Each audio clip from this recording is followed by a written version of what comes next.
కూటమి విజయం తరువాత పార్లమెంట్ లో అడుగుపెట్టబోయే ముందు జనసేన అధ్యక్షులు పవన్ కళ్యాణ్ తో భేటీ అయినప్పుడు పవన్ కళ్యాణ్ విభజన చట్టంలో విడిపోయిన మన రాష్ట్రానికి ఒక ఆయిల్ రిఫైనరీని ఏర్పాటు చేయాలి అనే విషయాన్ని నువ్వు గమనించావా అని బాలశౌరిని అడిగి రాష్ట్ర ప్రయోజనాల దృష్ట్యా ప్రత్యేకంగా దీనిపై ప్రత్యేక శ్రద్ధ చూపించి అవి సాధించేలా కృషి చేయమని Bandar MP Janasena parliamentary party నాయకులు వల్లభనేని బాలశౌరికి సూచించారు.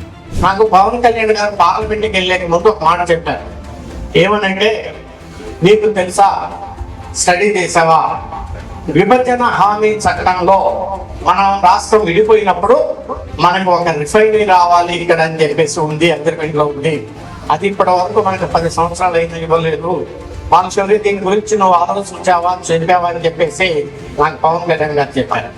తర్వాత ఆ విషయాన్ని కూడా నేను అక్కడ ఢిల్లీ వెళ్ళినప్పుడు హర్దీప్ సింగ్ గారితో కూడా నేను కూడా మాట్లాడినప్పుడు ఈ విభజన హామీ చట్టంలో ఏదైతే ఉందో అది మా హక్కు కూడా అండి, మీరు ఒక రిఫైనరీ ఇవ్వాలి ఇక్కడ అని చెప్పాం. దాని మీద భగవంతుడు దయ వల్ల చంద్రబాబు నాయుడు గారు కూడా దాన్ని కరెక్ట్గా ప్రజెంట్ చేశారు. చేయడం ద్వారా మరి ఈరోజు దాన్ని ఆ ఫైల్ కదులుతా ఉంది. చాలా సంతోషం. నాకైతే వైనా మచిలీపట్నం అనేటువంటిది నాకు మనసులో ఉంది. ఒక 4 రోజుల కిందట కూడా అదే చెప్పాం. అది కానీ వస్తే ఒక 75,000 కోట్ల రూపాయల నుంచి 1,00,000 కోట్ల రూపాయలు పెట్రోకెమికల్స్ అండ్ రిఫైనరీ రెండు కలిస్తే దాదాపు ఇండైరెక్ట్ గా కానీ డైరెక్ట్ గా కానీ ఒక 50,000 మంది పైగా ఉద్యోగ అవకాశాలు మన మచిలీపట్నం ప్రాంత ప్రజల్లో వస్తుంది అనేటువంటి ఆశాభావం ఒక పార్లమెంటు సభ్యుడిగా నాకుంది.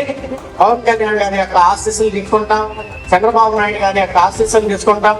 డెఫినెట్ గా ఢిల్లీలో ప్రజెంట్ చేస్తాం. మరి వచ్చేటట్టుగా ఈ రాష్ట్రానికి వచ్చేటట్టుగా తప్పకుండా కృషి చేస్తాననేటువంటి విషయాన్ని కానీ పార్లమెంటు సభ్యుడిగా ఈ సందర్భంగా మీ అందరికీ కూడా మనం చేస్తా ఉన్నాం.